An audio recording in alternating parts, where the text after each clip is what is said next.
エネルギーウェポンで倒せ。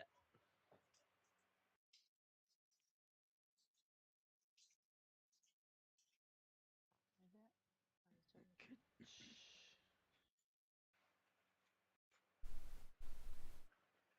ヤブ。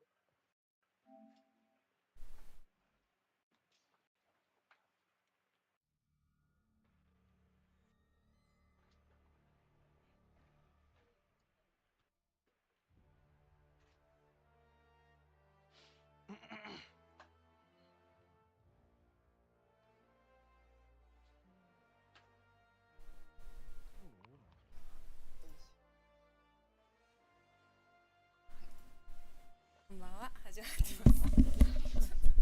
全然申し訳ない。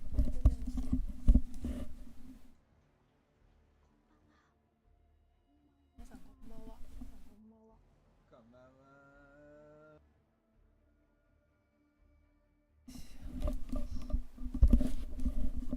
これ大丈夫かな？配信のボイス変だったらちょっと教えてください。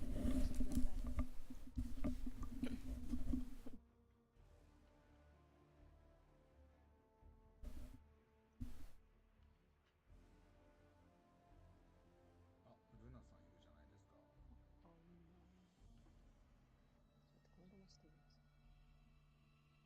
か。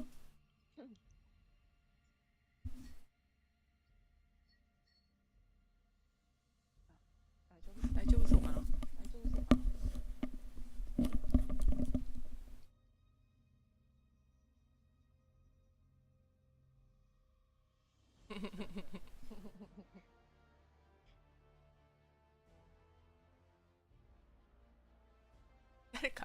誰か教えて、音声の調子を教えて。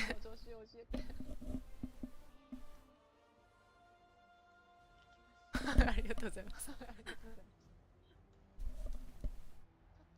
適当になんかおっしゃって。適当に。聞こえますか？聞こえてますか？どうかな？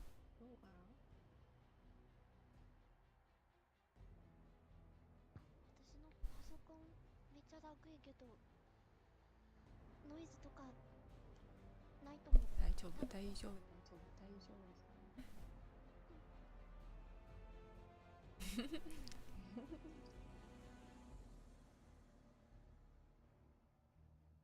証券詐欺相変わらず。これ大丈夫だったら始めますね。いいかな。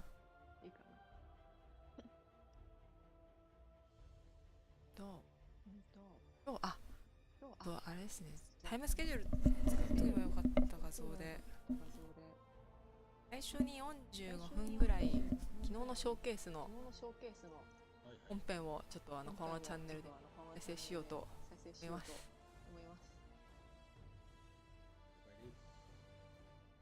雑談しながら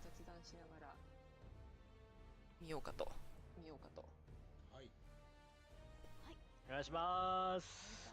お願いします。その後にちょっといいんでチクラッシュいければとはい。ます。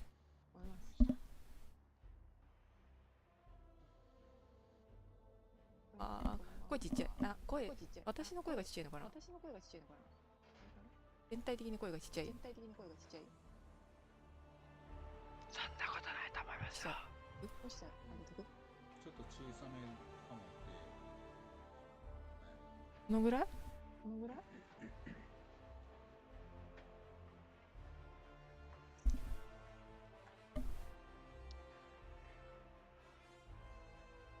まあもしかしたら今静かなからあれなのかもしれない。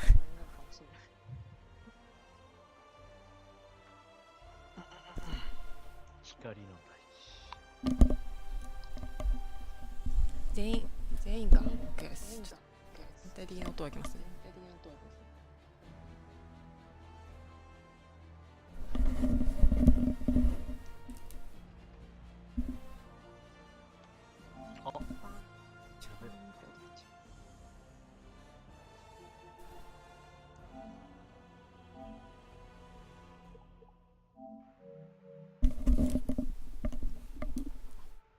これで大丈夫かな。反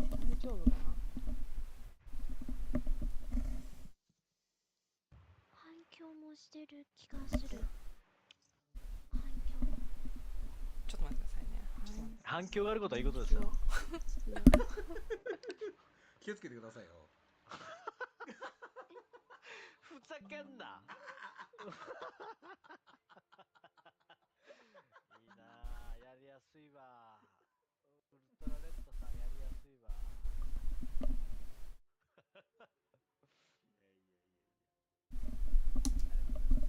こんなんでどうかな。反響しちゃうかな。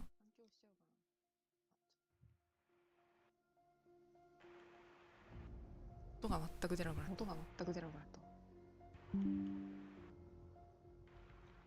あいうえお。これでどうかな。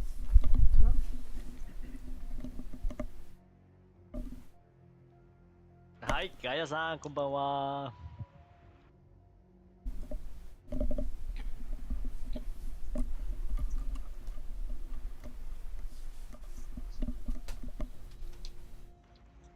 申し訳ない、ちょっと聞き苦しいところがあったら、ちょっと私がクソ環境のせいだ。ごめん。そんなことないですよ。大丈夫ですよ。大体レッドさんのせいにしたらどうにかなります。そうね。大体はレッドさんが原因ですから。そう。うん、そうよ。そうよ。レッドさんに責任転嫁してみましょうか。スターパーティー。そうですね。とりあえず、はい。声がエコーしちゃうか。私も原因わかんないな、これ。さっきなってなかったのにな。意外とこうみんな一回 VC 抜きさせたら終わるってこともありますよね。そういうアナログの時もありますからね。ああ、それは確かにある。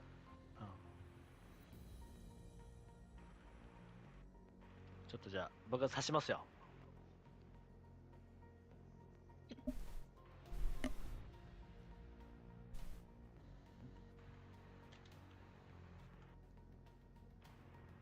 あ、反響がひどいです。そんなに？ちょっと待ってね。ちょっとひどいのは直さないと。ちょっと待って。よいしょ。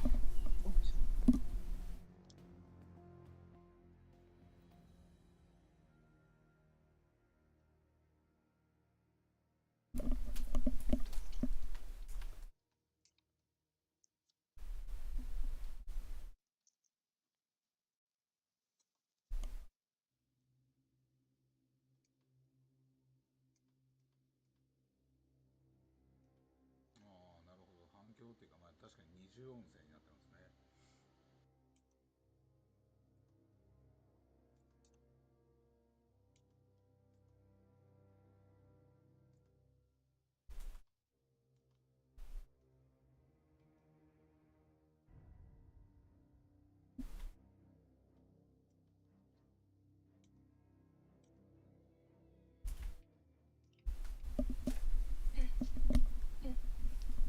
これどうでしょう。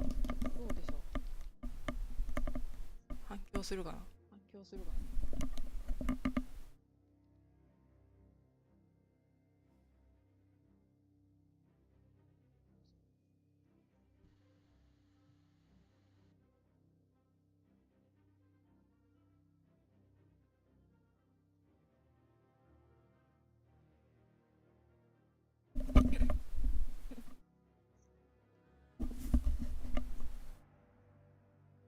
してなさそうなんですけど。大丈夫そうですかね。どうだろう。もうちょい声が入れば。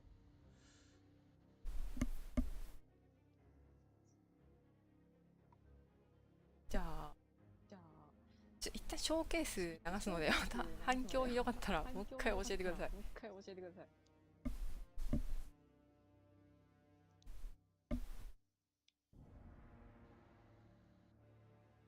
すら聞こえる。さっきよりは全然聞こえるぐらいです。なんだろう、何が反響してんだろうこれ。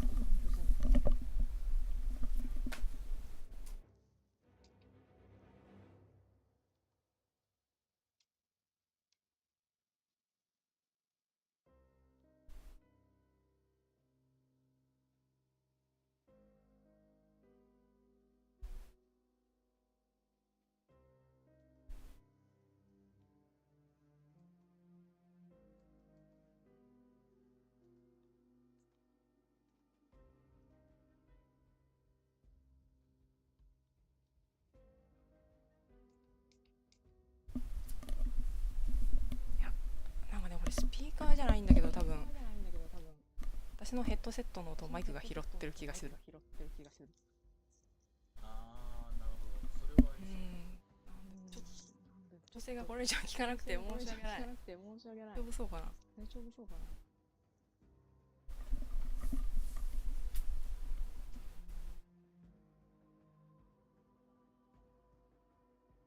ちょっと話してやります。拾っちゃうかも。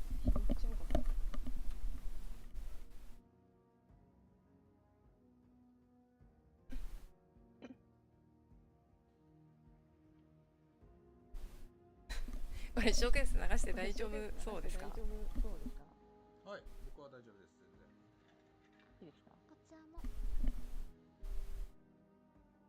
ちょっと流しますね。いきます。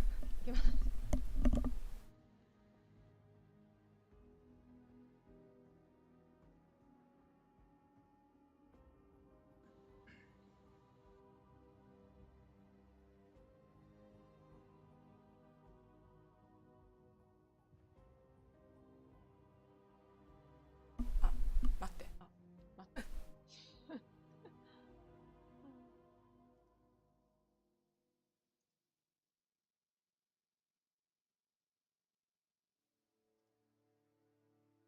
こっちだ。いきます。そうね、ちょっとショーケース側の音量爆音だったら申し訳ない。いきます。Thank you so much for joining us today. We are so excited to dive in and talk about just the kind of journey of being a massive Destiny and Bungie fan and what that's like to go from massive fan to actually working at the company that we love so much. I want to learn about your journey.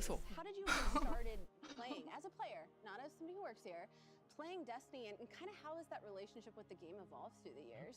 You know what? T, you and I, we've had many conversations, work session. I want to hear from you, buddy. So I've been playing the game for a little bit. Just a little bit. Okay. And so, as proof of my, the D1 Alpha veteran status, I have my raid belt here today. So this is my cringe moment where I will be proud. It's nice to see one in person. I've only seen it on screens and screenshots. Tell us a little bit about it. Like, how'd you get it? When'd you get it? That is the King's Fall World's first belt. Me and my 5 friends, we I say used to have it, I think we probably still have it. World's first of fun. Whenever we were doing World's first races, it was supposed to be about having fun and showing off the new stuff. And for me, I always loved raiding just because I'm a problem solver by heart. That's also why I love working here, because that's what I do is I just kind of solve problems that are really complicated. Yeah. But it's really exhilarating. And now is very fun being able to watch others suffer for 24 hours. Oh yeah. Because it is exhausting. So if you are listening to this and you are raiding, or if you're planning on raiding for a long time, drink water, stretch, bathroom break. Don't die. Bathroom please. Thank you. Nice. Don't let that heart rate get too low. I'm very much with Sam on this in terms of the loving the problem solving and loving to get into that. I really fell in love with Destiny when I started raiding, and that was my moment where I was I grew up playing puzzle games and mystery games, and I love those types of games, and to find that in Destiny and to find that same sort of problem solving, but to do it with a team and to do it with your friends. I'm on the same page. Yeah. I'm totally on the same page. The number one story for me around that is definitely Deepstone. Deepstone, I played all the way through Deepstone with my clan, which was amazing. When you look back at the history of Destiny, there's so many moments like that, and I'm kind of interested on, is there any characters or story moments that really stick out to you from our history?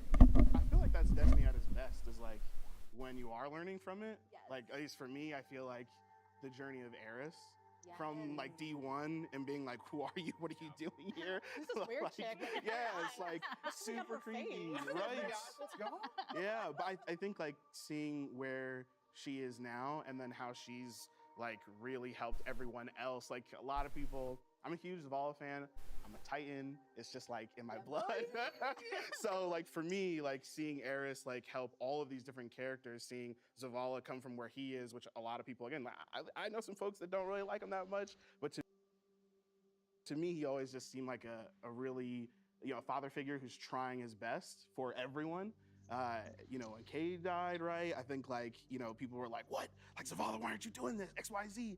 And then we got to learn more about him. So for me, Zavala is like number one, that his whole character arc, and then Eris and like her character arc, you're all insufferable to then like teaching everybody how to deal with their demons. Yeah. I think Props is to narrative kind of too, crazy.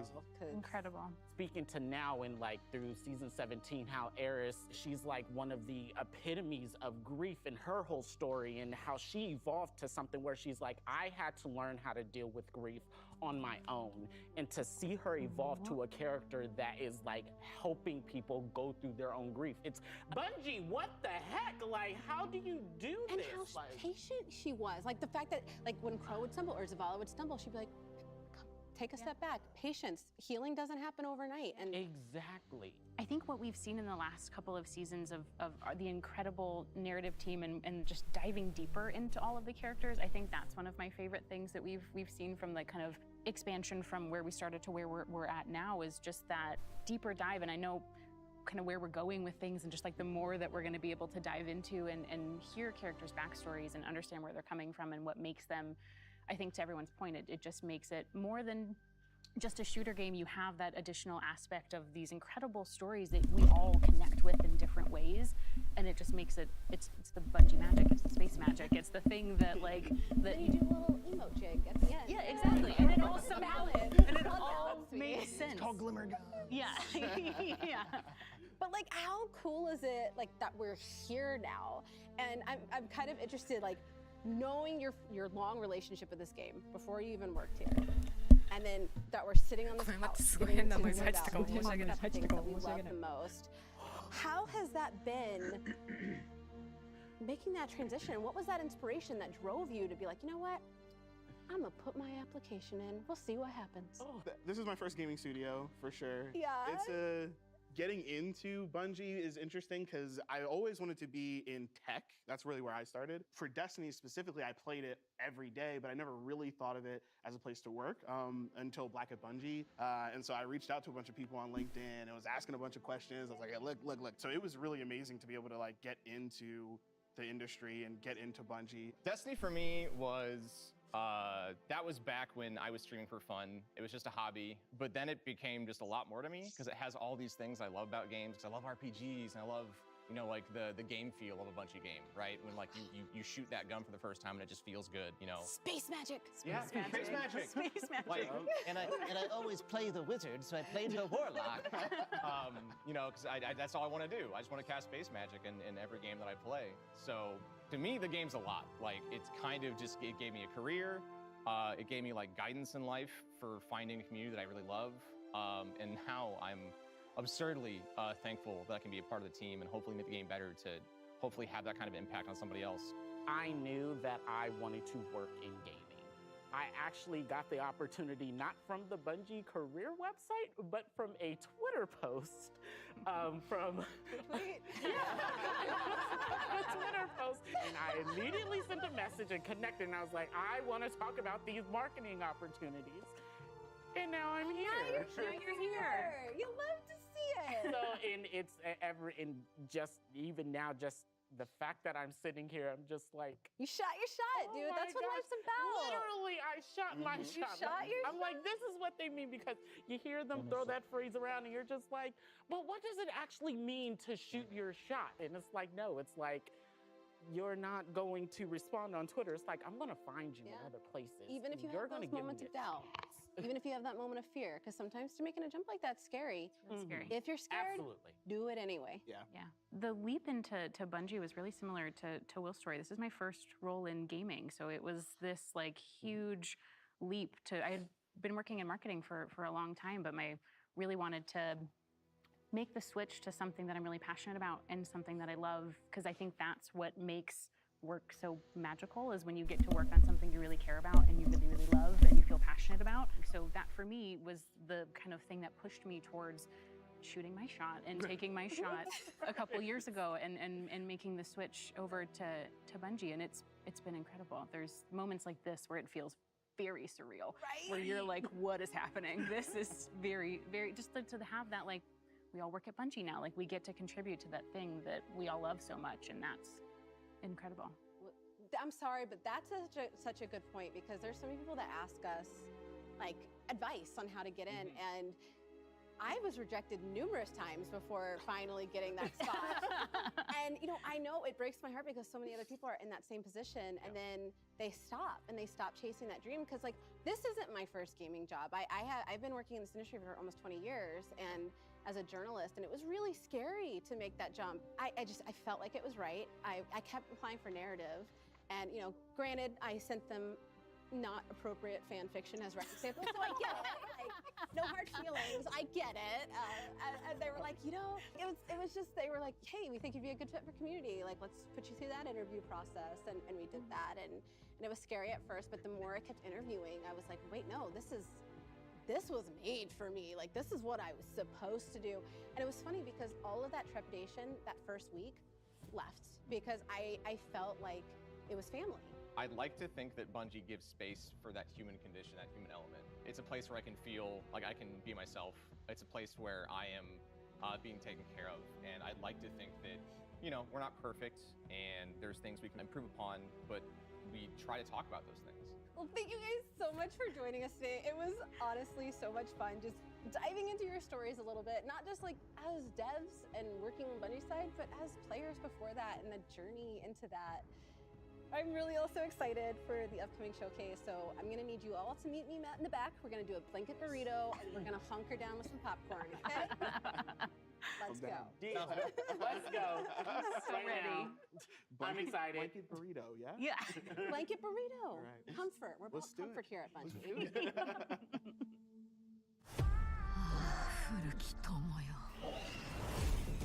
What?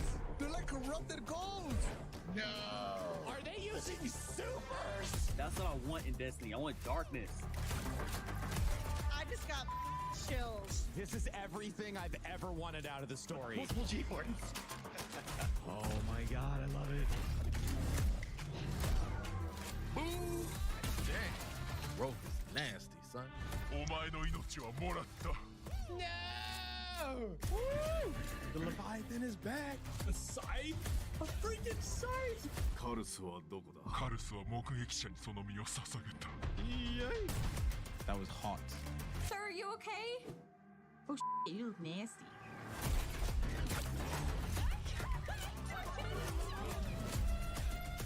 What the frig? Is that the witness? Man, that's crazy!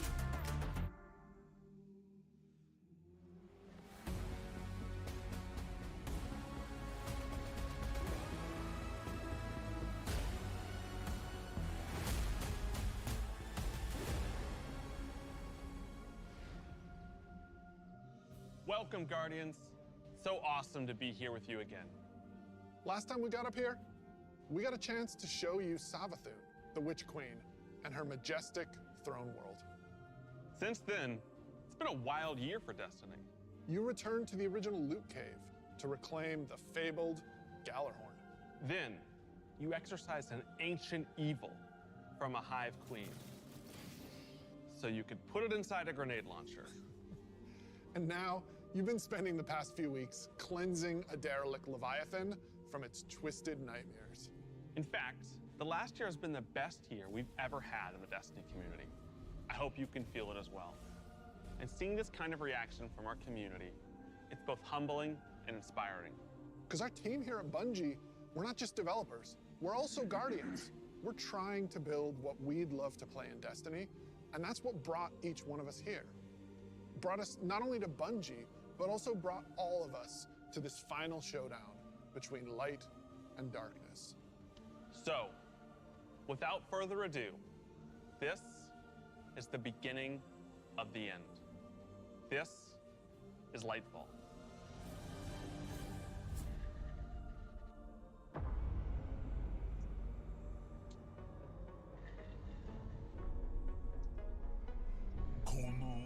輝かしい終末を前に奴らは必ずやってくる。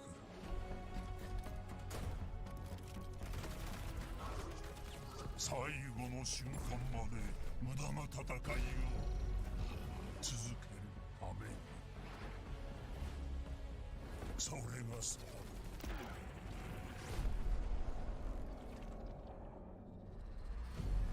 見せてやるがいい。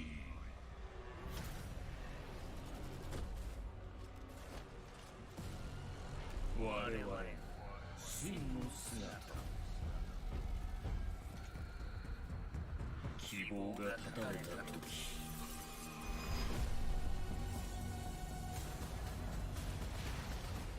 どのように対処するか、その正体が見える。終末を迎えて初めて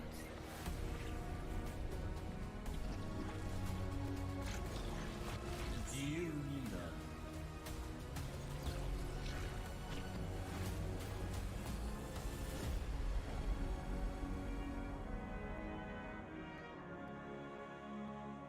I've seen that thing 100 times now, and every time I see it, I still kind of get goosebumps. Instantly, I had chills. It's all here, it's all happening now. Things are finally coming to a head. Thematically, we really have been honing in on that kind of bombastic, big set piece approach. It's gonna be over-the-top action, adrenaline pumping, like the whole time.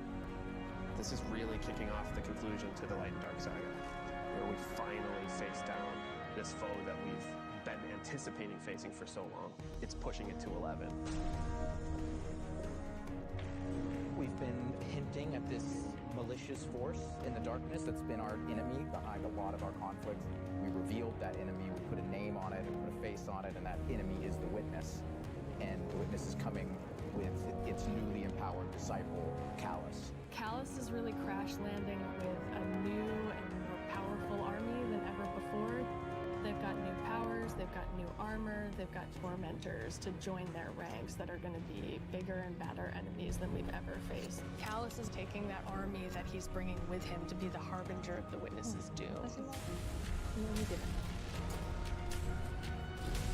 This is such a pivotal moment for Destiny. Everyone is coming to have a last stand with Callus and the Witness to really avoid the next collapse, something that we've been trying to avoid ever since Destiny 1.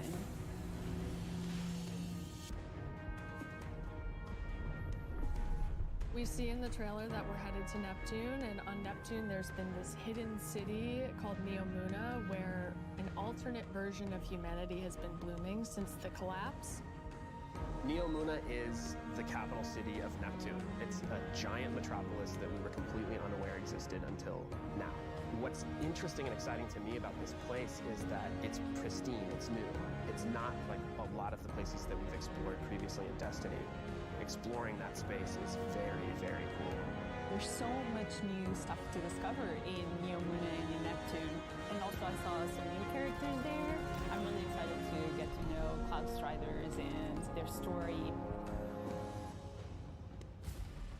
Cloud Striders can be compared to Guardians. They're both protectors of a civilization that's potentially under threat. But Guardians were chosen. It's their duty to protect humanity. Cloud Striders have chosen to protect their people. There's like an awesome opportunity for the Guardians to learn from the Cloud Striders and their way of living and their philosophy of life. So we've got the newness of that city, the newness of the Cloud Striders that we've never been aware of. And then, of course, you get a glimpse of this green energy. I wonder what that is. Strand is the new darkness power that we discover here. Something that's unique about Strand, unlike any of these other powers we've ever had before.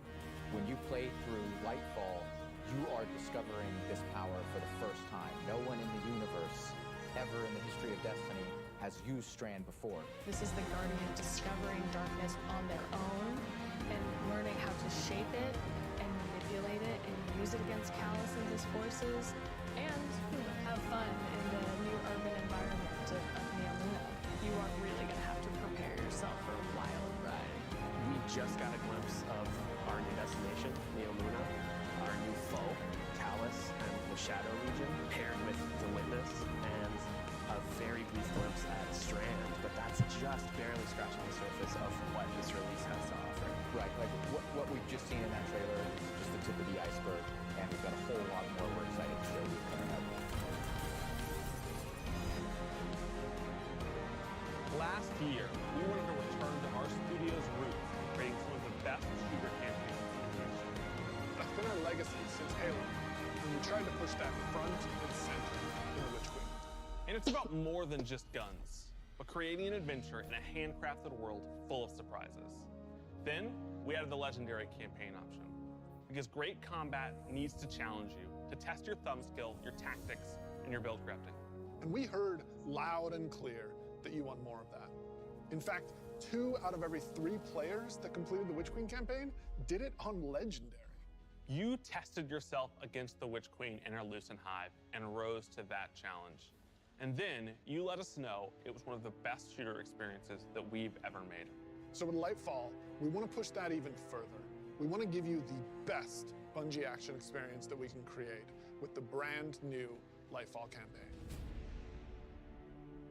Lightfall is going to change the way that our players move, fight, and explore everywhere in Destiny. Neptune is this fantastic destination. The capital city of Neomuna is a really fun place to explore, and it's this bright neon metropolis. There's a harbor, office buildings, an arcade. This is a city that we've made, and using Strand to traverse through it and explore it, it's going to be so exciting. There's some places that once you whip out that grappling hook, ooh, you're gonna be able to explore and get to places that you couldn't before. Look at that up there. I wonder if I can grapple to there. I'm gonna be a kid in a candy store. It's not a city that is collapsed. It is a city that has lived through the collapse. Neptune now has to deal with the cloak being pulled back and then being revealed to the world and are now central of the conflict. Callus has taken his capital ship and just like planted it right down in part of the city, and it's Cabal-occupied territory. It's a city under siege. You've got this infiltrator vibe at times where you feel like a tactical team going into a skyscraper. You're dealing with Cabal roadblocks and patrols all throughout the city. The Shadow Legion, they provide that like characteristic Cabal brute strength. They're all about like volatility and power, and they've been enhanced now by pyramid technology. They have these suppression devices that can take away some of your super, take away some of your abilities, and then they fight alongside these terrifying new pyramid units called Tormentors. As part of his discipleship to the Witness, Callus has been upgraded, and so the Tormentors that they've brought in are these impossibly huge, unstoppable behemoths. They wield scythes, they can attack from a distance, they can bring you in close, they can drain your very life force from you. They are basically embodiments of terror. It's like a boss character within the battlefield. Your stomach drops. You're like, oh, okay, I'm playing through, I'm having fun, I'm popping heads, doing this thing, and then boom, there it is. We've got all the new stuff going into the game. Strand, Tormentors, Shadow Legion, a cool new environment. These are all a great setting for a new Legendary campaign, and we're still making sure that we go through and we tweak and tune and we balance the encounters to have that right challenging level of difficulty for players. The Legendary campaign was a huge hit coming out of the Witch Queen. It was the first time we had done that sort of elected difficulty where you could really test your skill and test your power.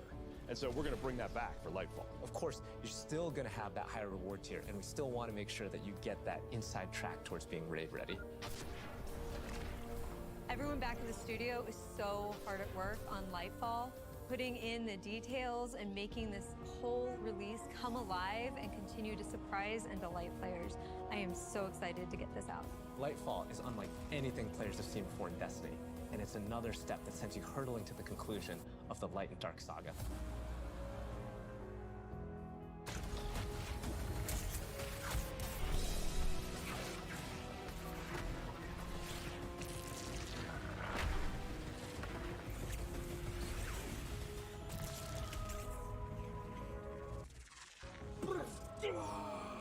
Come on, amazing. I'm super excited to dive into Strand and talk about all the new stuff that we just saw.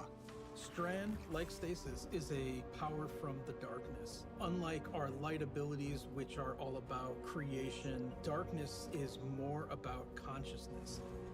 Strand is psychic energy that forms this extra dimension, this sort of matrix that connects everything together, connects all living beings and all minds. And you, the Guardian, are sort of gaining the knowledge and gaining the power to peer into this alternate psychic universe and begin to pull at these threads and tug at these wires that are connecting all these living beings.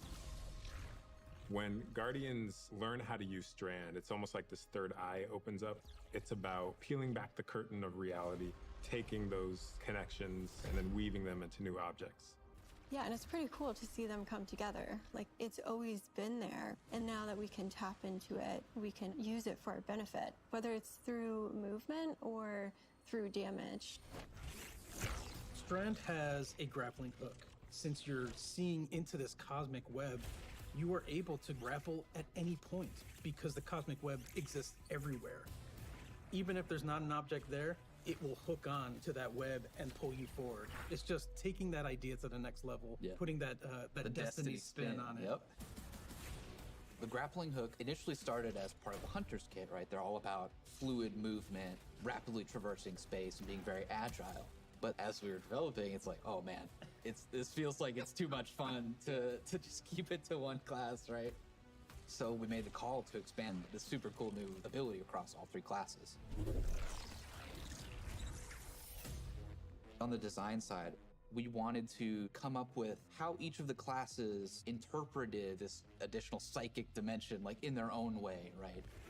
So the Warlock, they're the telekinetic master of Strand. So they're going to be able to telepathically reach into the Strand dimension, pull matter out, and weave it into this big barrage of these Strand missiles. Wherever they land, these missiles are actually going to unravel, sort of reweave themselves into a new form. With the Titan, you're able to weave these claws and do an area of damage around you, spinning and slashing. The super I think I'm most excited for is the Hunter Rope Dart super. The Hunter does a flip and weaves these strands into this rope dart and is swinging it as they're kind of moving around. The first time I saw that, even in its kind of like rough state, it just blew my mind. We've learned a lot from creating our other subclasses, and we've taken those learnings about combat, about movement, about build crafting. We've put that all into Strand, and I'm so excited to see where players take it once it's out there in the wild.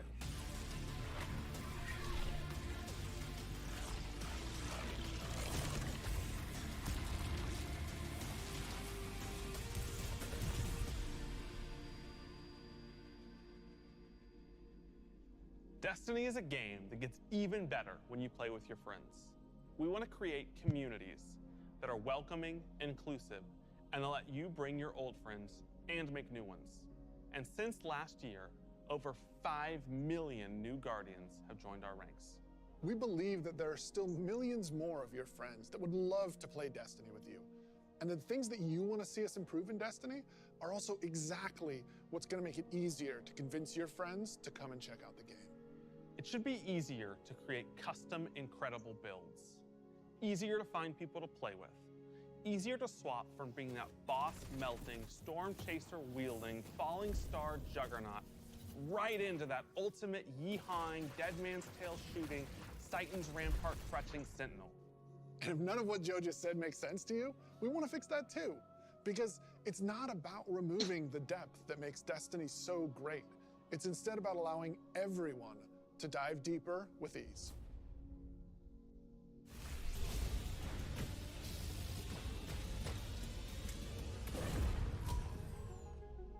The changes we're making to make Destiny easier to come into, changes to how you build your characters, changes to how you see what there is to do and what there is to accomplish.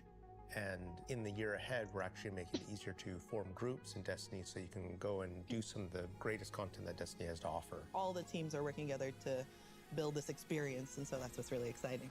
We keep on hearing from players like, hey, unless I have a friend to play with, I don't know what to do. And so what we're trying to give them is like, hey, here's a path to follow. Guardian ranks are basically like a knowledge ladder. We actually progress you through 11 ranks. And it's really like heavily focusing on like exposing players to all the systems of Destiny. At some point, the story about you as a Guardian involves other Guardians and what they think about you. That is just a whole new dimension of your journey through Destiny that we've never really explored before. When you show up in the tower and you see that person who's at one of the highest ranks, you're going to know that you're looking at a player who's actually really demonstrated mastery of many of the different activities in Destiny, not just from our perspective, but from the perspective of other players. Some of the higher Guardian ranks will actually be asking for you to step up, to actually rise to the occasion and prove to other Guardians that you are a strong player and a strong leader. A lot of people have groups that they already play with, but this will really provide people the opportunity to be recognized for helping other people learn the game, but also provide more people to play with on a regular basis. In the year of Lightfall, we're going to actually be investing in building a looking for group system in Destiny itself. You'll be able to look for other players, you'll be able to find groups that are looking for players. I'm so excited about being able to form groups in the next coming year because it can be really hard to get through some of the hard content solo, and making it so much easier to find people to play with is just going to make getting into Destiny and doing the awesome content so much easier. Yeah, and they'll be able to say, this is a player who I can trust to lead me through the new raid. I want to join their group. Or they can say, these are players who are new to the activity. I want to take them for that first raid because that'll be a great experience for them and a valuable experience for me as a leader. It's really going to help players come together and understand each other better when they've never met before. It's going to make the game so much more social, and I think that it's going to really make Destiny players feel like they're on one team. So Commendations is a feature that you'll experience towards the end of an activity. So you end the activity now and you get to see the screen that has all the people you played with. You can click on one of the Guardians and choose what experience you had with them. So like, were they a good team player? Were they fun to play with? There's no better way to actually show how good a person is as a teammate or as a leader than to have other players say, this person's a great teammate, this person's a great leader. It's really a system that's designed to let players show appreciation for each other. Also, using the commendation system, people are going to be able to say like, hey, this person as a good leader, and looking at the Guardian rank system, they have a lot of experience. It's going to be, oh, that's the person I want to help me get through this hard content that I've been struggling with. Social games like Destiny give you an opportunity to like really connect with other people and do things together and get to know each other. And with a system like LFG, you're making it so that more people can get that experience started than ever before. Both the loadout screen and the mod manager are completely new features. The mod manager is meant to make build construction in Destiny a lot easier. We all love our fashion game. Fashion game's amazing. And so we're going to take what we did for the fashion game and we're bringing it to the Buildcraft game. There's going to be one screen where you can go to and do your entire loadout for your character. It's going to be amazing. So you'll be able to save the build that you've put together as a loadout and then switch between those things as you're going from activity to activity. Yeah, I feel like with the new release of Destiny and the commendation system mixed with Guardian ranks, we're giving players even new aspirations. It isn't going to be just about power level, it won't just be about gear. It's also going to be about that Guardian rank. It's going to be about those commendations. It's all the ways that we're bringing players together.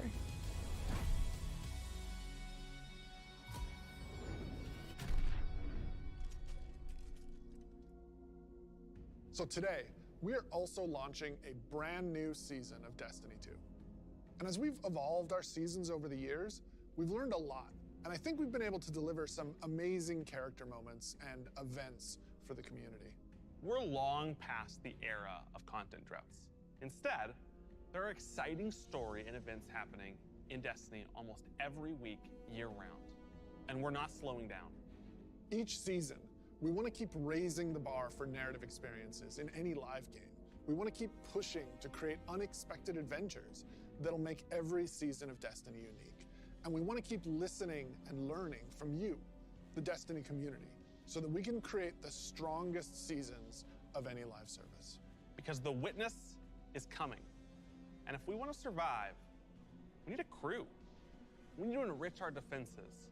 If you're feeling surly, maybe even loot our enemies. We may even need to find a captain to join us on our next adventure in the season of Plunder.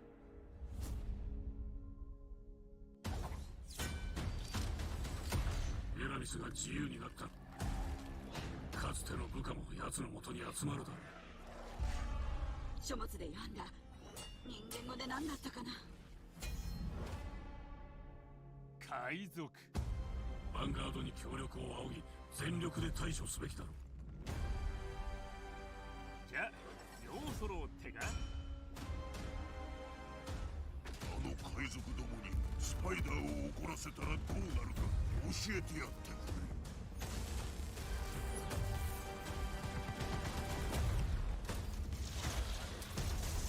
弾薬が十分あることを願うカーディアン。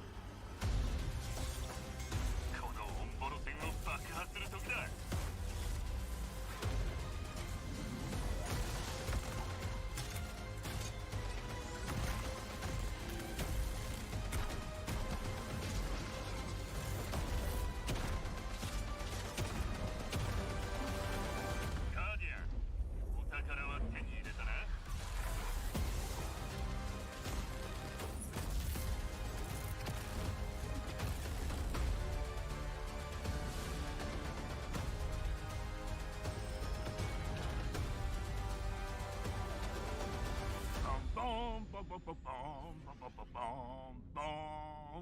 すまんな。この冒険でついつい浮かれちまった。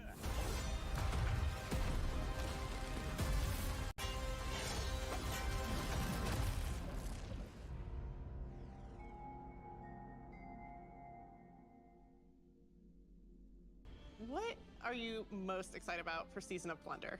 Pirates. This season we said, what if we just go to the stars and dig up buried treasure? We are unearthing a lot of mysteries and secrets. We're swashbuckling onto enemy spaceships. And then we're also learning a lot of things about some of our favorite characters. We're gonna have an adventure this season. Season of Plunder kicks off with Aramis being freed from her icy prison. She's collected old, fallen crews of pirates and rogue cabal together in order to hunt down mysterious relics and treasures. It's time to meet your end. So Guardians are tasked with stopping Aramis from collecting these relics. And in order to do that, you have to create your own crew of shady dealers and backroom brokers. Drifter, Mithrax, Ido, and Spider are going to be helping you. Anchors away. Ready when you are, Captain. That's the beginning of Season of Plunder. What you're going to be doing is forming a pirate crew of your own. You're going to fill it with different crew members that you can recruit over the course of the season. Drifter is going to toss you the keys to your personal catch. Then you're just going to set out into the stars and do cool pirate stuff. So excited. This season, we have multiple brand new activities coming that will really give you a sense of being on a pirate adventure. One of the mainstays of this season is a new 6-player offensive called Catch Crash. When I saw the concept for the catch with the big mainsails on it, I just said, oh my God, this is gonna be a fun season. Just like seeing Catch Crash through the different iterations, like fighting on the deck of the ship. You get to become your own ammunition and launch yourself from a cannon to the other ship, and you are the weapon, so you're gonna go mess them up. The second big activity we have coming this season is called Expedition. You're gonna be guiding a massive drill that's looking for this buried, hidden pirate treasure, and you're gonna have to be fending off of all these pirate crews trying to protect their hoards.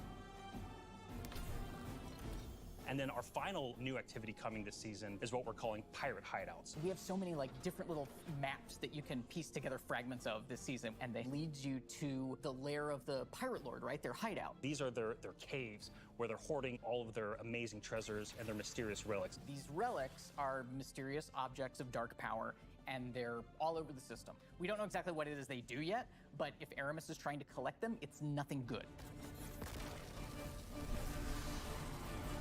Taking the opportunity to line the ARC 3.0 update with the Fallen, it just ended up working out perfectly because you got all the simple ARC weaponry and the ARC shielded captains. It feels right with that release, almost like we planned it. And like deleting them. It's the damage type for people that want to hold W. You don't want to retreat. Unbridled aggression to the max. Hunter is really about close range action, being fluid and dynamic and agile, evasive. So we're going to give Arc Hunter a new super. We call it Gathering Storm, where you summon your Arc Staff, like twirl it above your head, and then launch it out, and then it will embed into the ground or into like bosses or mini bosses or champions and jolt them. Like a big lightning strike will strike the staff and overcharge it. And while that staff is overcharged, it'll start Tesla coiling little lightning bolts out at nearby enemies. Warlock is kind of this elemental conduit. You are a class that will turn yourself into lightning. You will create things out of lightning. Previously, we had this exotic armor piece called Getaway Artist, where you consume your grenade and it'll make a what we call a sentient arc soul that fires faster and does more damage as a result. So we decided to roll that into base arc soul behavior. Anytime you are amplified, any arc soul you have from any source will become the supercharged version that will fire off just rapid fire bolts. Titan's about being this unstoppable freight train. It's about this constant movement. So we gave Titans a new movement option, something that we felt like is going to be competitive in this new environment of air dodges and air slams. That's a new ability called Thruster. And it's all in first person. It's all very much in the heat of the moment. You see it happen. Its whole property is like rush down or getaway. It's a movement tool to the max. There's going to be this new melee ability called Thunderclap, which is like an amazing thing where he like charges his fist, all super flashy. It's our first ever charge melee, so you hold down the button, and as that cocks back and charges up, you'll end up doing more damage and getting a little bit more range. And speaking of like the whole goal of deleting things, I believe in PvP a full charge is a one-shot kill. It is, oh yeah. It's a little skillful to like pull off because you're going to have to really read your opponent here. The whole through line with Arc is like, it really isn't that complicated. It's move fast, hit hard, and stay alive.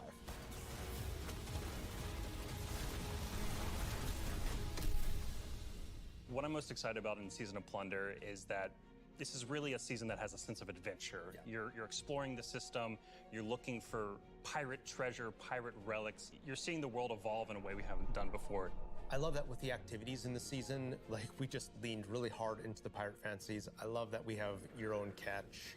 I love that you're tracking down buried treasure and then going after the pirate leaders in their caves. The interesting thing about Destiny is we're not just a fantasy game or a sci-fi game, we're kind of a blend of both. And we take inspiration when we say pirates. It's old world pirates that you would see traditionally back in the 17 and 1800s. We have like a flintlock pistol. We have an exotic fusion rifle that plays different than fusion rifles you've ever seen before. It's just like end to end, just really leaning into that spirit of like the pirate adventure. And let's also make it so that new players coming in can actually jump in and get started. The gift of the Thunder Gods is a starter kit. It's a set of armor, it's a Thunderlord exotic weapon.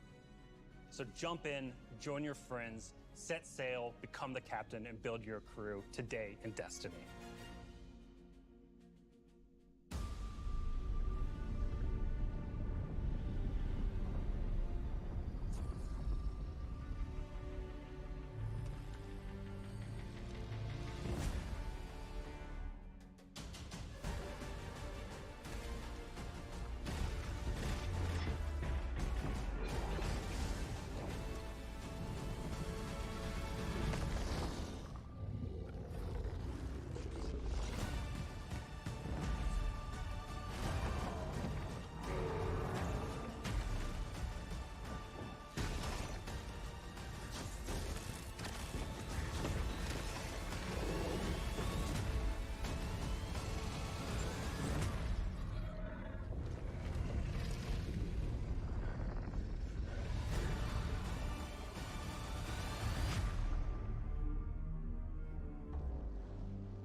Man, it is so awesome seeing King's Fall return to Destiny. Yeah, actually, King's Fall was the first thing I got to work on at Bungie.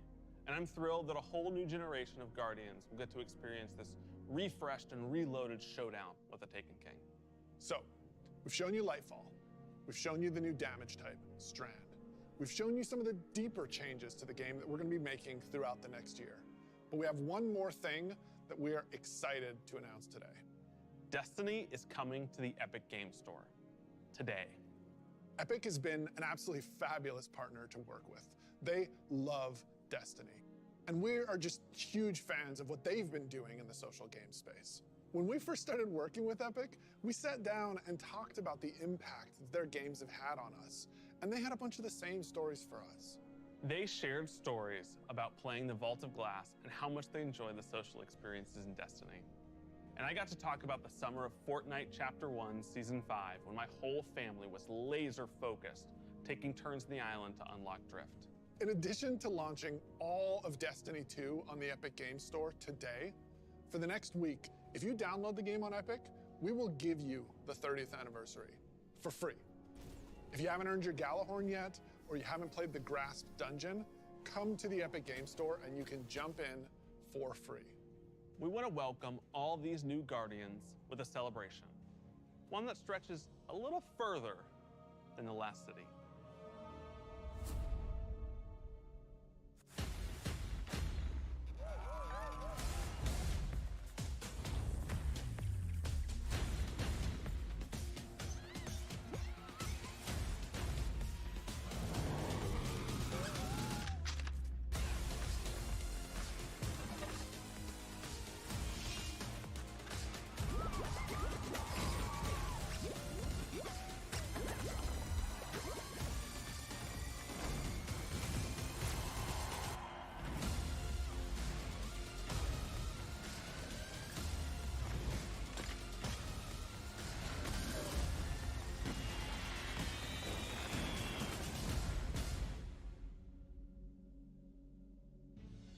A few years ago, we shared our plans for the Light and Darkness saga.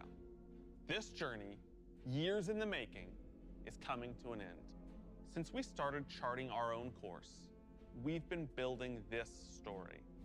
Across 5 years of expansions, since the first pyramid ship emerged in Shadowkeep and we first spoke to the darkness.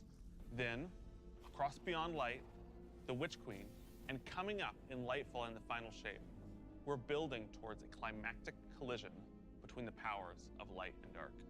We've also been working on the Destiny engine behind the scenes, preparing our technology and our game to last for many, many years to come. Because Destiny 2 is not going anywhere, and neither are your expansions. We want this story, since we first communed with the darkness on the moon, to be fully playable, start to finish. And we're happy to announce today that we are not planning to sunset any more expansions. We want the Destiny universe to grow, and we're going to continue to do everything that we can behind the scenes to keep that possible within our game engine. But enough about the distant future. Let's talk about today, the best day all year to jump into Destiny. Yes, because if you're looking to catch up, right now, all expansions are free to play for this entire week on every platform for everyone. Right now, Season of Plunder is live, and the Helm's got a set of supercharged art gear for anyone looking to catch up on the fun. Destiny is live on the Epic Games Store. You can download it for free, and you can get the 30th anniversary pack as your welcome gift. And if you liked what you saw about the future, right now, pre-orders for Lightfall are live on all platforms, and anyone who purchases the annual pass gets the exotic auto rifle Quicksilver Storm today. Today is a perfect day to play Destiny. So we'll see you in game.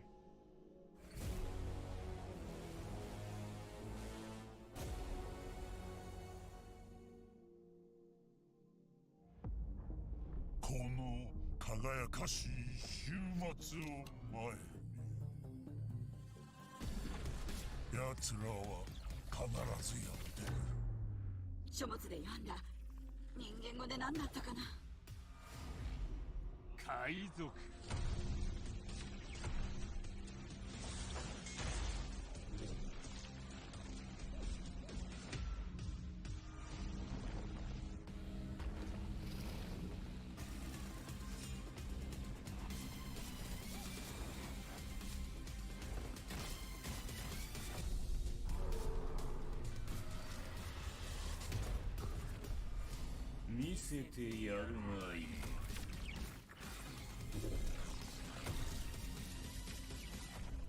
希望が絶たれた時、そ正体が見えるのだ。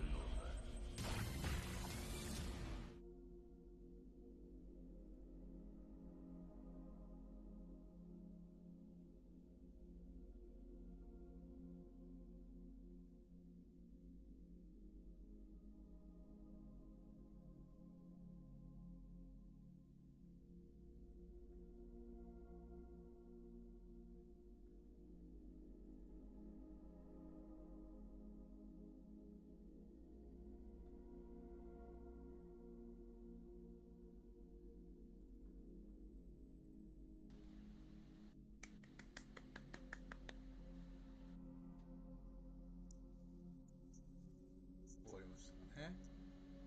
終わりましたね。うん。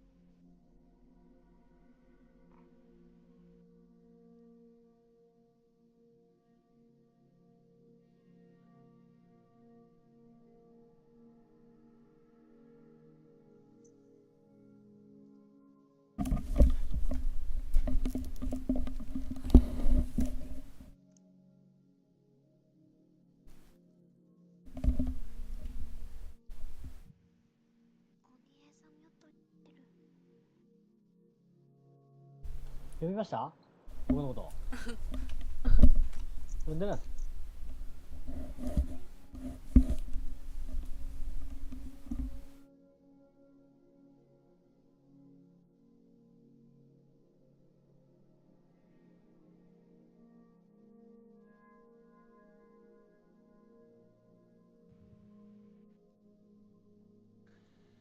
以上ですね。以上のケース。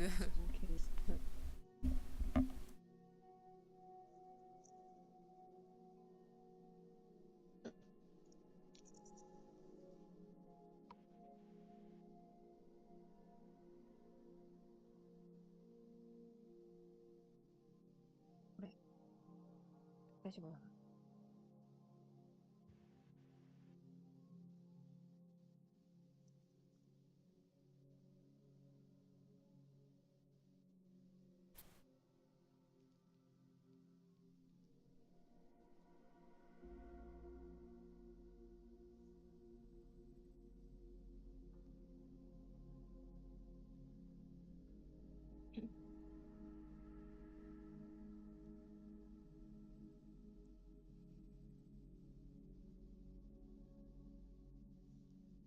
これ、私の声聞こえてます？はい、聞こえます。ありがとうございます。読みま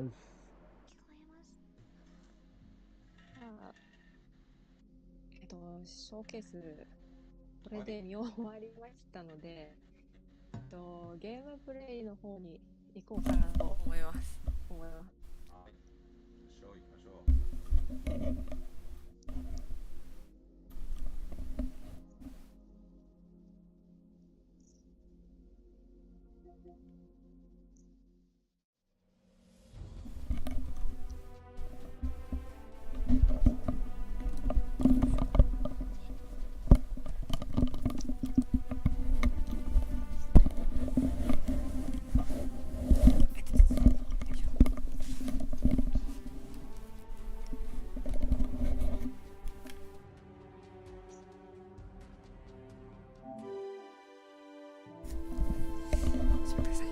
皆さんもオンラインですか？オンラインですよ。あ、置いていい？明日。明日。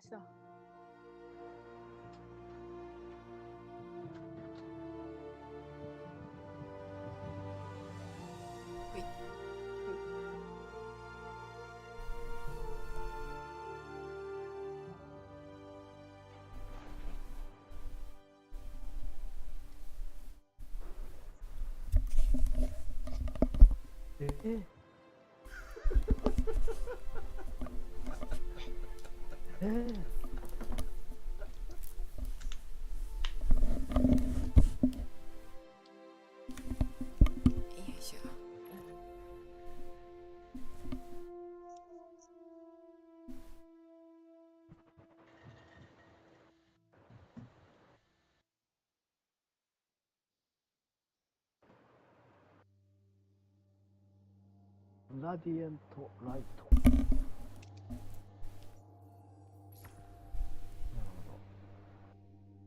強すぎ。強すぎ。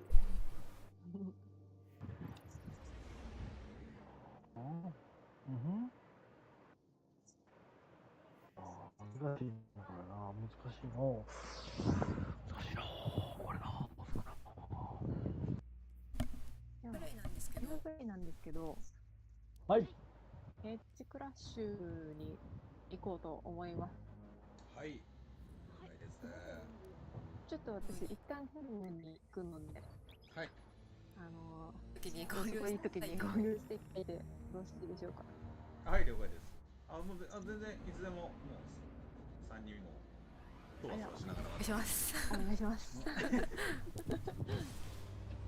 へえ。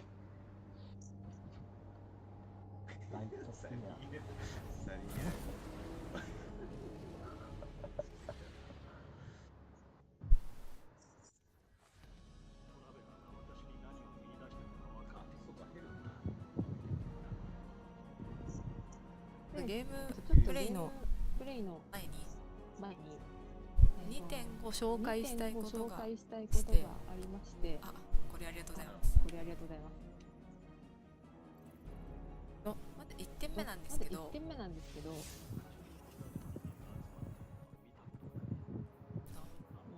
拡張コンテンツですね。8月の31日まで全部無料でできますんで、ぜひ皆さんしてください。してください。すごいっすよね。ね、これすごいですよね。すごいですよね。この新シーズンもうどれだけいろんな人に遊んでくれって言ってるようなのも覚えてない。言っちゃいけない言葉ですよね。もっと早くしてほしい。ね。気持ち悪い。本当にね。まあでもね、新規が増えてくれるんだったら。確かに。ね。なのでちょっとぜひ無料体験中に医療期間中か体験してもらって沼に込んでもらって気づい込んでもらって。確かセールもやってますもんね。そうですね。セールやってますね。スチーム版もどっちも PS ストアもやってるので、ぜひ皆さん押しといてください。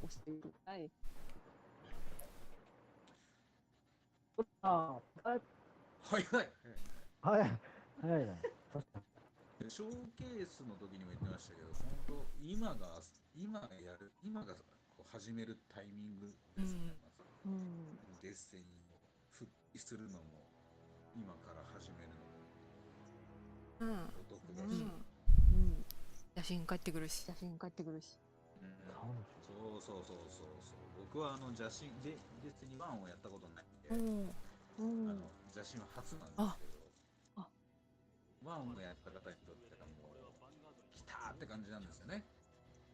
もうガラスの時もそうでしたけど、やっぱ帰ってくるレイドでみんな興奮してこう僕はそんなに楽しみなやつなんやとちょっとワクワクしてましたね。ずっと王が怖いと思ってます。怖いと思ってます、私も。合ってるのかなってちょっとオリックスにたどり着けなさそう。そう、オリックスクソデコオリックス。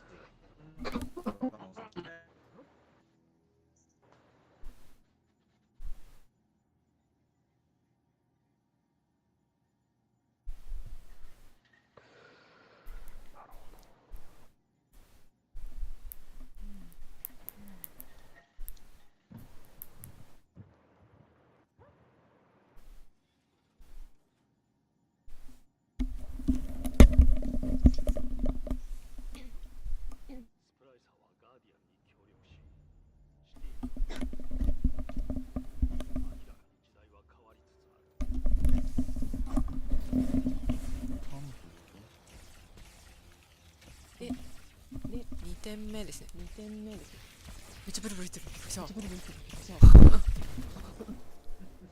マナキ。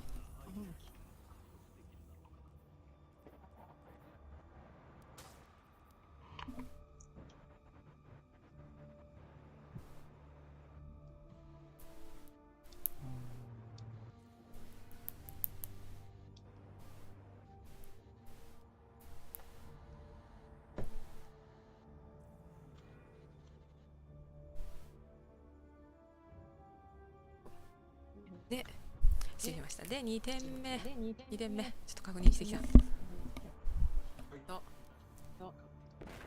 ですね。で、今、私、ウォロできてるんで、ウォロしか出ないんですけど、最高でいいのかなよ。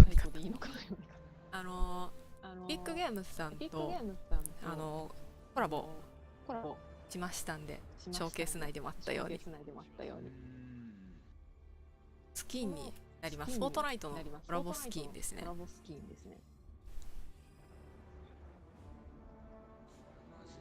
ごいです。もうエピックゲームズとのコラボね。ですね。フォートナイトでもうザバラめちゃめちゃ踊ってますもんね。そうだってフォートナイトでカメハメハを出るじゃないですか。なんで言ってしまえばザバラカメハメハをどうもできますけどね。ザバラとイコラのフュージョンもですしね。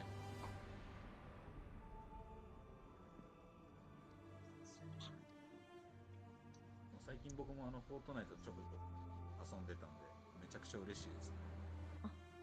そうなんですね。そうなんです。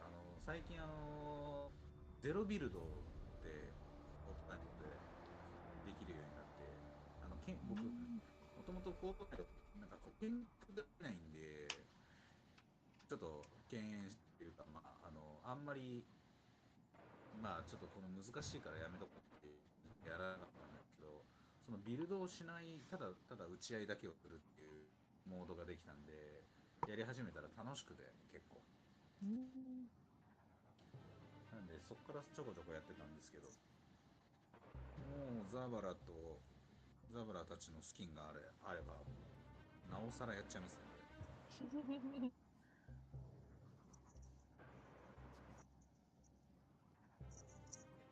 フォートナイトでフォールガイズか。はい。結構嬉しいですよね。結構やってる人いますよね、みんな多分。隙間時間に。デスティニーのダウン時間中にちょっとやりましょうみたいな感じでいる人たち結構見ますんで。サクッと遊べるから結構いいですよね。そうですね。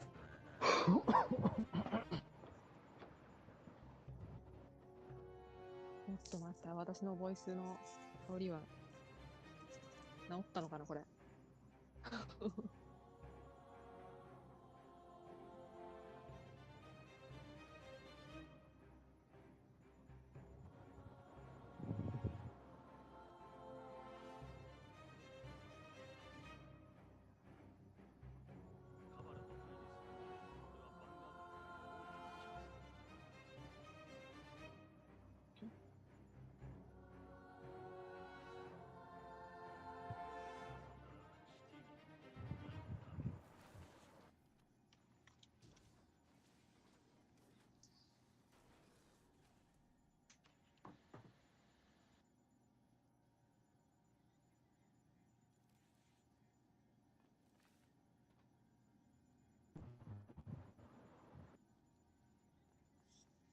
よし、ちょっと大丈夫そうなんで行こうと思います。はい。お待ってました。すいません。フォートナイトスキン使ってるんですか。お。反則。もう僕もそこ買いましたよ。皆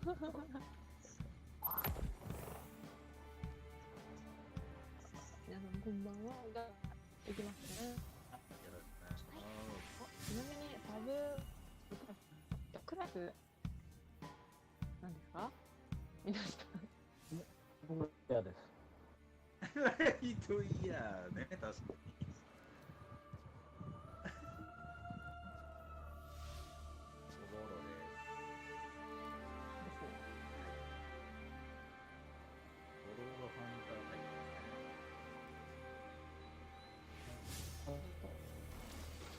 全部見れそうなんでいきます。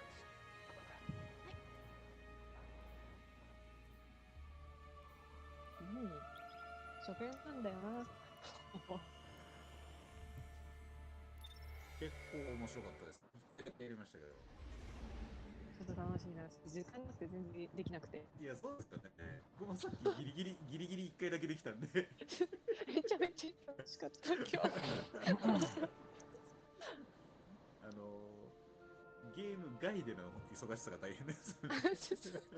全然言葉が持てない。なので、皆さんこれエンブレム、抽選するやつです。レッドさんと私が作ってるやつですね。そうそうそう。綺麗でしょ。めちゃめちゃ綺麗ですよね、これね。これすごいいいですよね。めちゃめちゃ綺麗。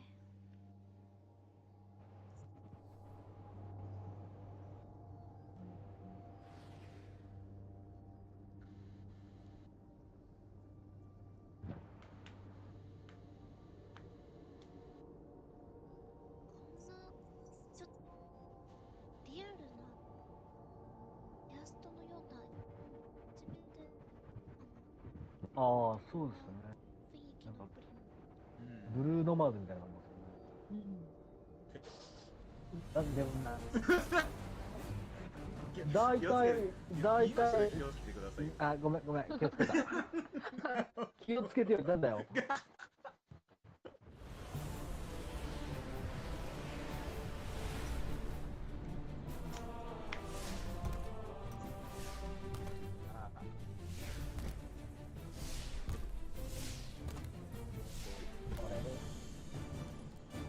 かっこいいわ。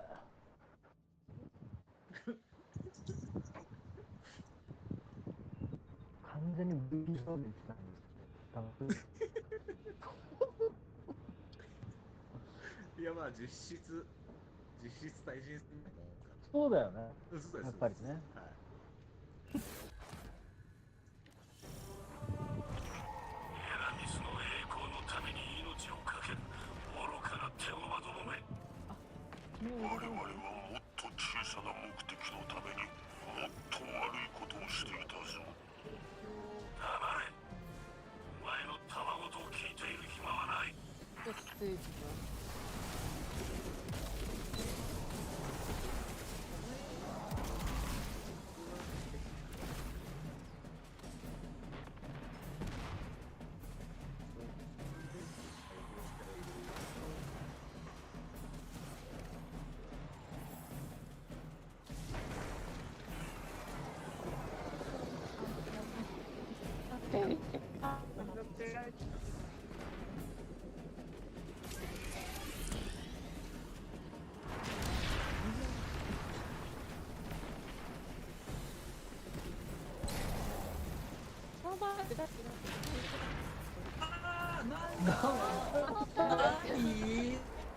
ああ、これ途中系の人だ。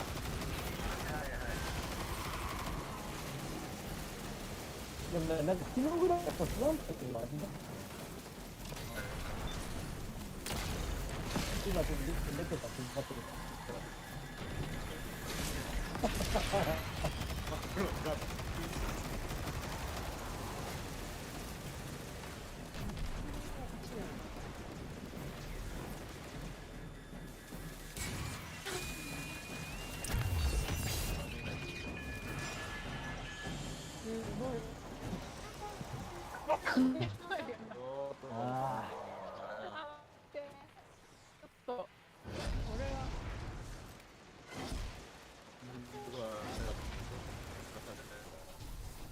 だったるな。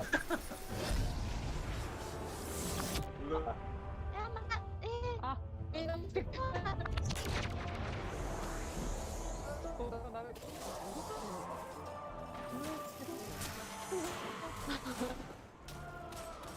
今めっちゃ高そうだ。中に入ったら船長室に向かえ。ボイスチャットは生きてますか？俺の経験では船長というのは自分の分け前を厳選して取っておく。お前のクルーがガーディアンの下で働くことを熱望したのも納得だ。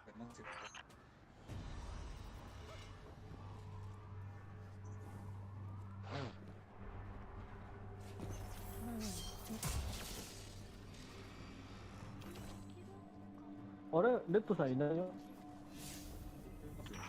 セキュリティシステムを解除する鍵はサービターにある。画面が真っ黒っす。エンブレム黒くなってますね。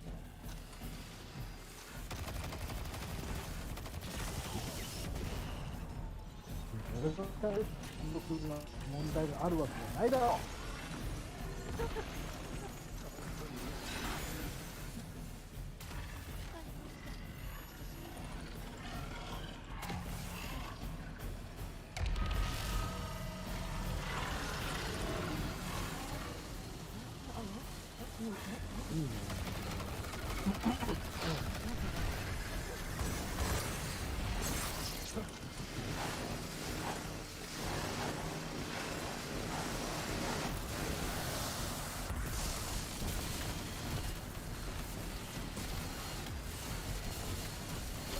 本気に来てますか？西は聞こえてますか？マリちゃんもお願いします。あ、聞こえてますか？あ、本当ですか？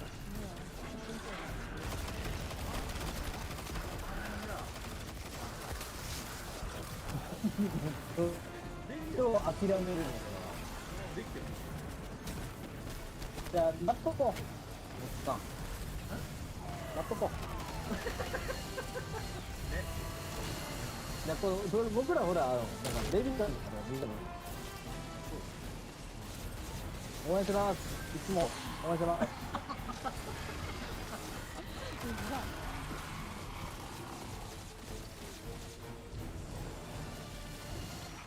クルーがあなたと共に戦いたがってるガーディアン。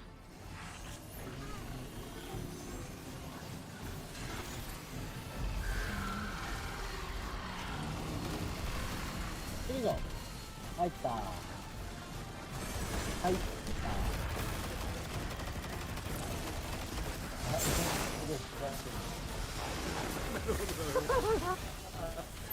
た。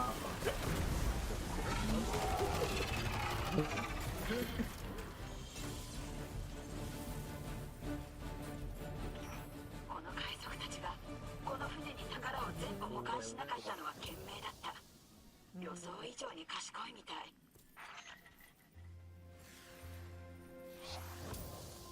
やばい、みんな壁に乗ってる。や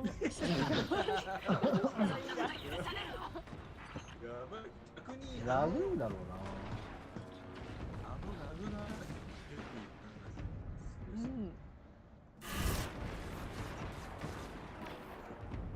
すんごい重たいし。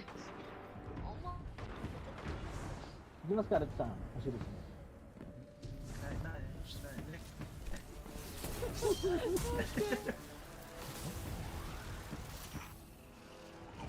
は記憶していたより人数が多い。弾薬が十分あることを願うガーディアン。あ、これオートライフル、あれです。光の終焉の年間パッとついてきます。いや、一応みんな空気読んでよ、レッツさん。無理なの？いや、これ読みたいんですけどね。あれ、レッツさん、これどっからもらえるの？全般から？そうです、全般来てない。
ディアンは戦いから逃げたりしない。あ、来てた。こっち。ははは。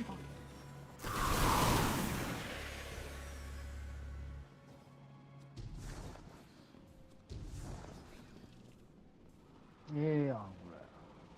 サイエンティアループ。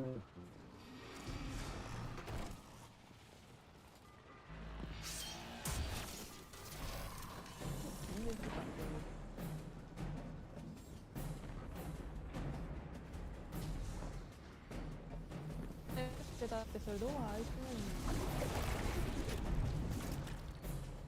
私の問題だから。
ダメだ。ス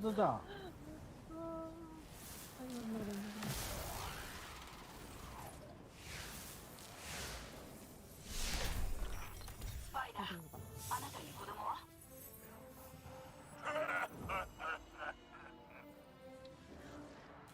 なるほど。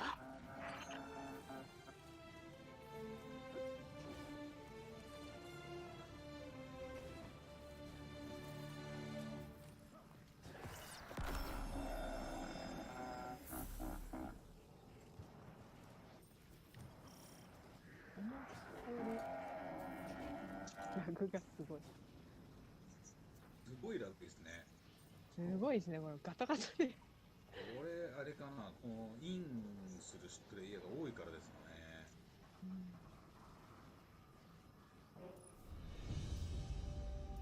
ちょっと雰囲気でお楽しみください。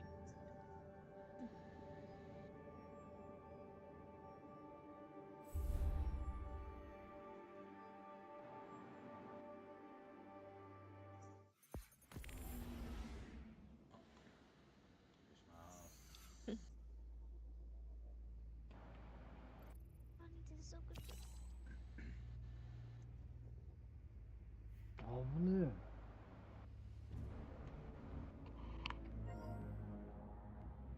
あ、レビさんがいなくなった。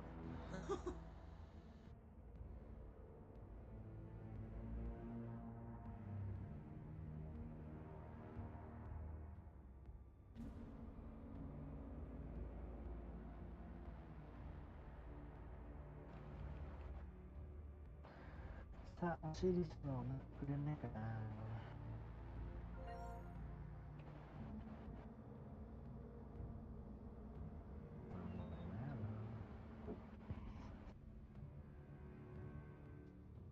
おかえりなさい。ごめんなさい。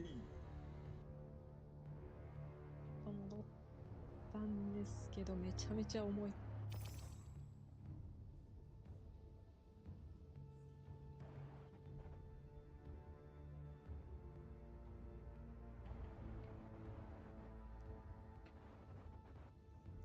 大丈夫そうかな。ボイス大丈夫そうですか？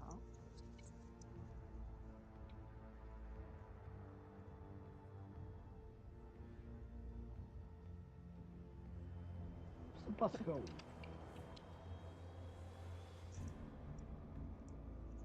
いですね。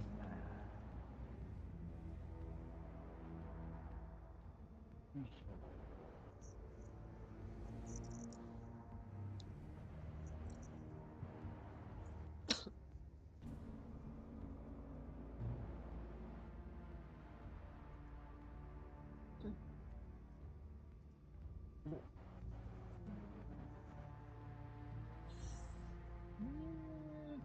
なんだろ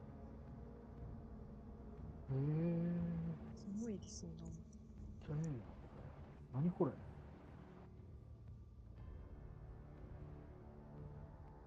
新車じゃないよ。めちゃめちゃ。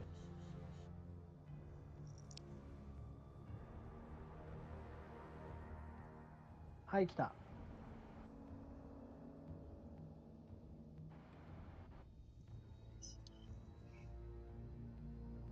もう一回いけますか？はい、いけますいけます。じゃあどうぞ。ああ、なんだ。これはどこに今タワーで買い物してました。すみません。お買い物してた。ち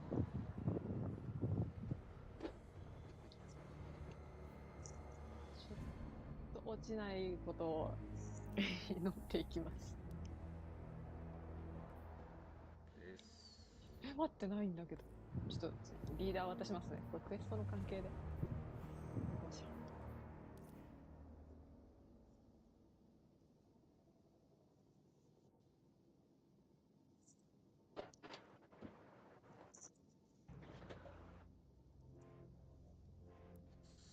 違います。ありがとうございます。文字化けしてるもんな。久々に見た。文字化け。なんか文字が四角になっちゃってるやつ。ああ。新シーズン始まると良くなりますね。そうですよね。うん。頼むぜ。最後までやってほしい。落ちないでー。なんか今日昼間ケッチクラッシュ全然なんか進まないんで、箱開けても何も出ないんで。ああ、なんかはいはいはいはい。バグ多いんだなと思って見てました。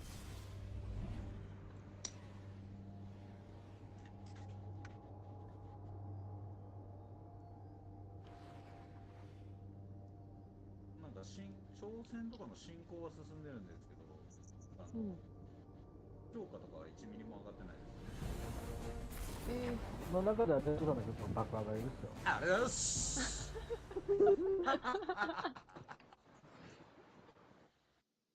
これ投げようもマジで投げよう。レリックの設置って一つ目のレリッ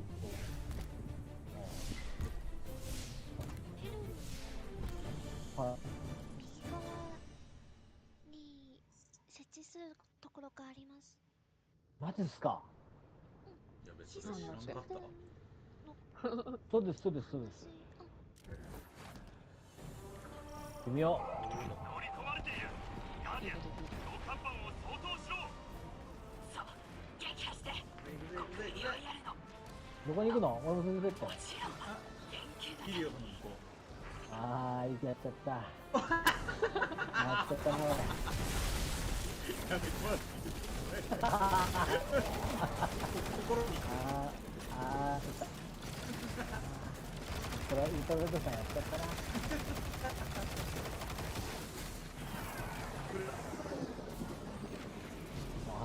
めちゃくちゃ見にくい。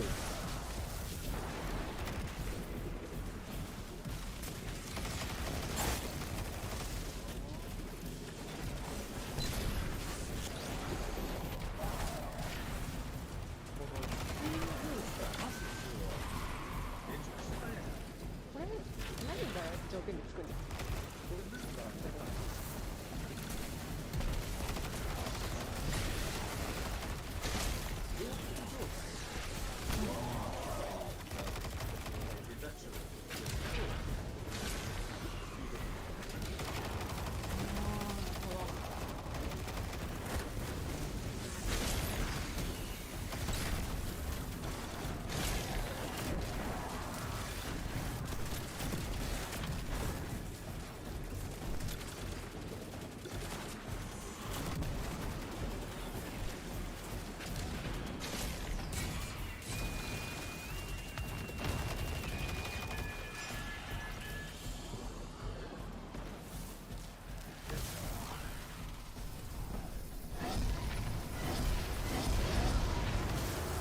こ大体死ぬんですよね。壁にぶち当たって。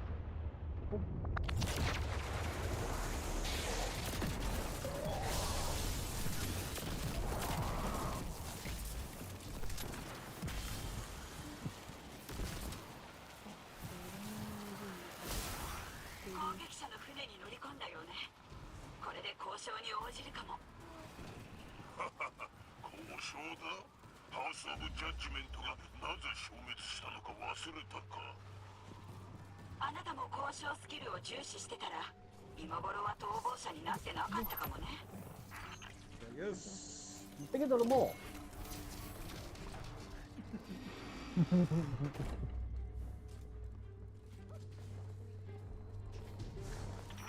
テルタンクは爆発寸前だ。あのチャージを利用してやるんだ。大変ですレッドさん。ワイヤレスコントローラーの充電がつかない。どうしたらいいですか。帰れない。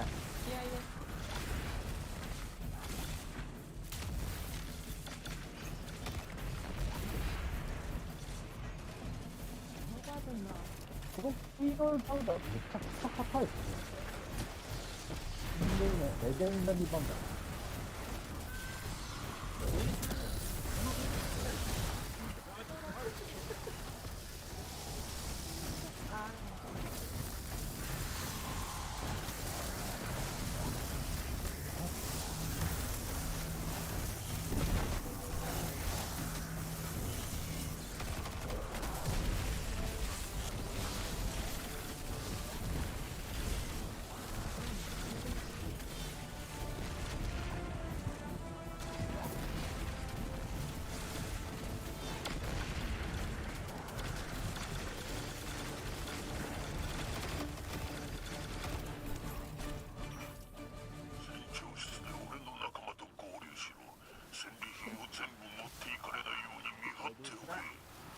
あ、増幅しやがった。増幅しやがった。増幅っ子ね。我々のケッチへの攻撃を命じた船長よ。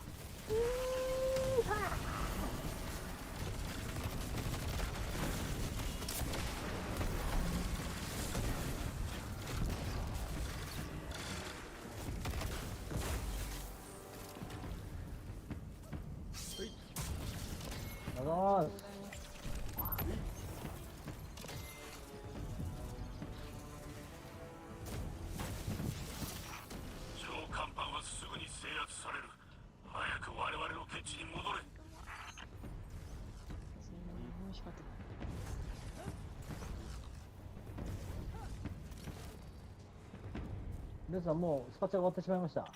どうしたんですか。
ないだろう。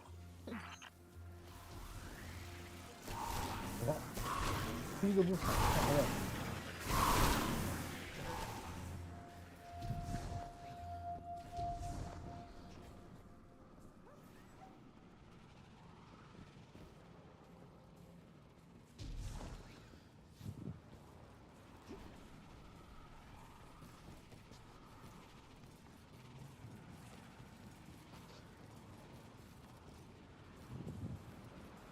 バグってる？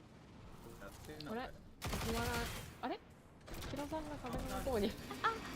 あ、よかった。帰ってきた。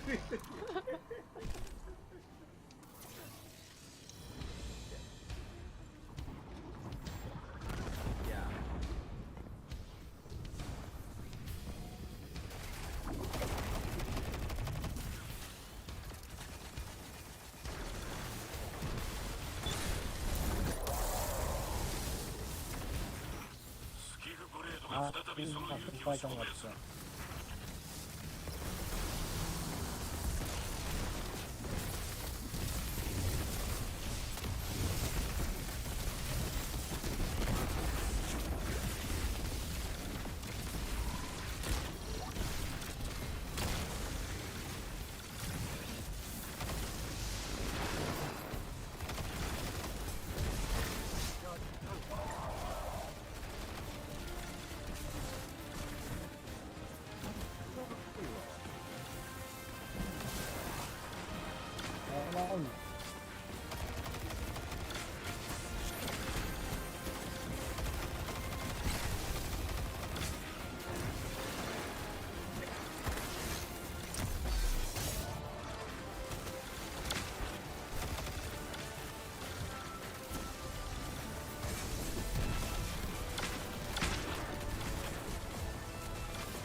研究でオシリスの状態に何か役立ちそうなことはなかったか。残念だけど、エグナウィッチはハイブの魔術に関する知識を共有したがらないから。そうか。オシリスが転げ回ってまるでドアを叩いて突破しようとしてるように感じるんだ。鍵さえあれば彼を連れ戻すことができるのに。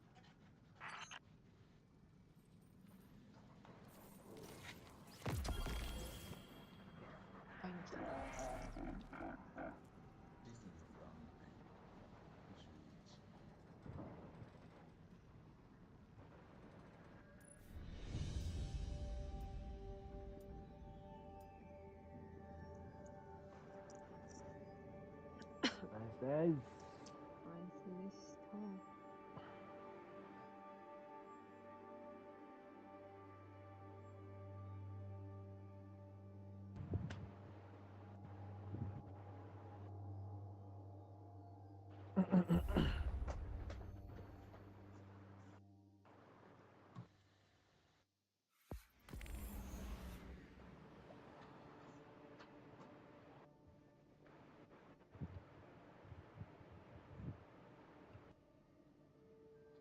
ヘルムにお願いしてもよろしいでしょうか。あ、了解です、了解です。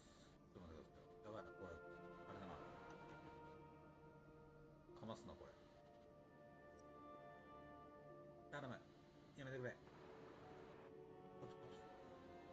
一つ目のリリックをヘルムに持って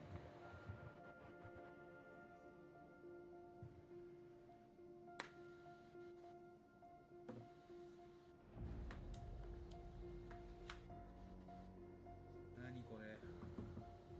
キャンセルで効かないやつ。キャンセル効かないやつ。みんなでキャラします。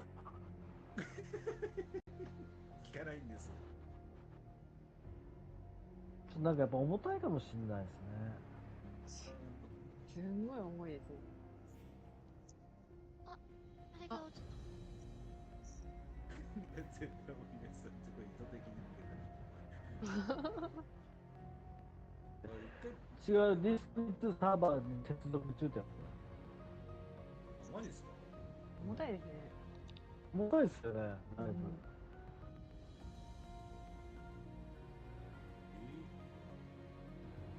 いやー、人さん操作できそうですか？おお、なんだ？なんだ？もう普通に落ちましたね。あ、ネットワークエラーだ。オピトに戻る。オービット戻されましたね。あバラバラになった。バラバラになりましたね。キロさん、これ右側にあるんですか？さっきの。ヘルムいってる。ヘルム。あれねえけどな。どこだ？セイズ？セイズじゃねえか。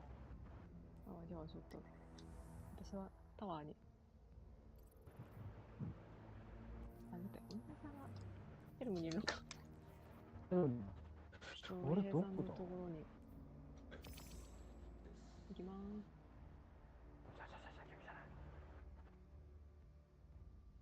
どこだ？ネクススキルはいらない。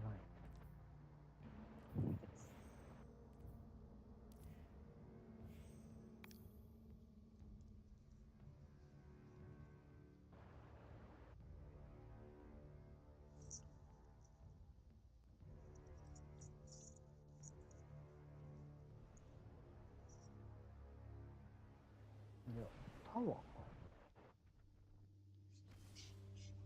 違うの。ヘルムだ。ヘルムの。こんばんは。そう、ほんとね、変わりましたね。なんか、パワー値とか。エリクスに違いますよね。全然わかんない。そこに設置するんや。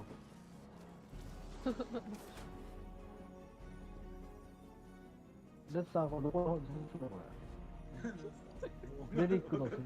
レリックの設置。ヘルムの来るよ。精通の反対側の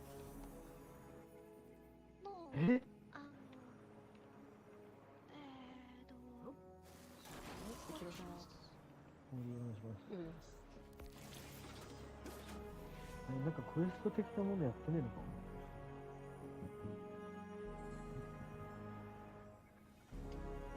もう悲哀の冠じゃないんだよ。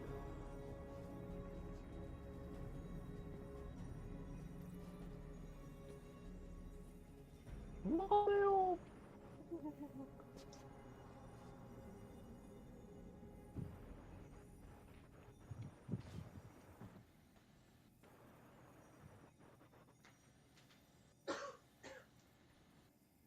ただ。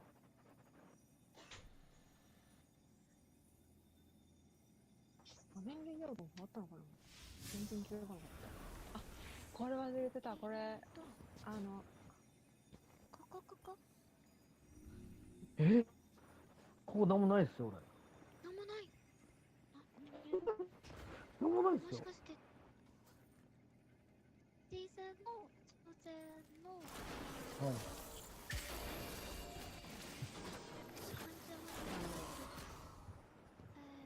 一つ、これがない。まずは、遠征成功ですか？これを完了したら多分なんかレリックもらえる。で、それをヘルムのここに。じゃあ、遠征中に、遠征成功からですね。やるのは。なるほど。と思います。ボーナスクレットから中族のアンブラレネング。わかんねえ。徐々にやっていこう。ちょっと、もう雷神からの贈り物、多分今、見てくださってる方撮ってると思うんですけど、パワー値ゴンと上がるので、ぜひこれ撮ってパワー値上げといてください。こうね。まだ撮ってないけど。なるほど。ってぐらいでしたね。だね。なんかあるかな。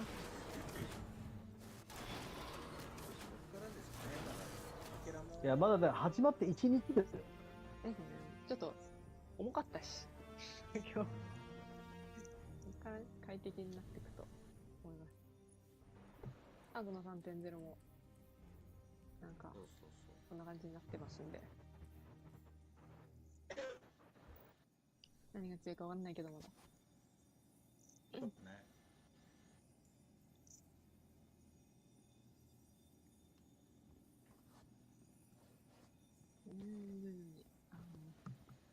総爆のマントルとか排除されてくれたらいいな。確かに。なんかもう新シーズン始まる前からなんかありますよね、制限というか、このエピソード使えないよみたいな。そうですね。もうこいつはちょっとやばいっていうことになるんだね。で、ちなみにこのオートライフル、これクイックシルバーストーム。なんかオートライフル当てると、ブレポンになるらしい。私もよくわかってないんですけど。これはね、これで、ついてきますんで、二人の周辺に。これみんなこのフォントにめちゃめちゃ笑ってるけど、私も笑った。こ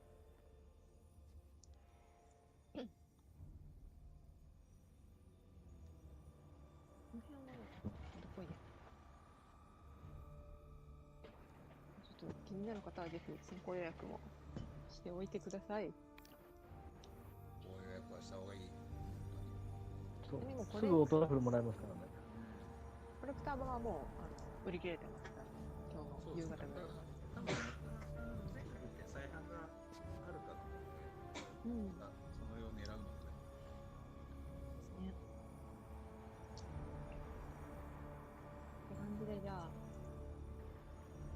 良さげなお時間なので、アフターパーティー終了でよろしいでしょうか。はい。はい。すみません、ちょっと最初の方めちゃめちゃぐだってしまって、申し訳なかったです、本当に。この時間でいろいろ準備していただいてありがとうございます。本当に。そうね、あと1日欲しかった。確かに。そうですね。ですよね。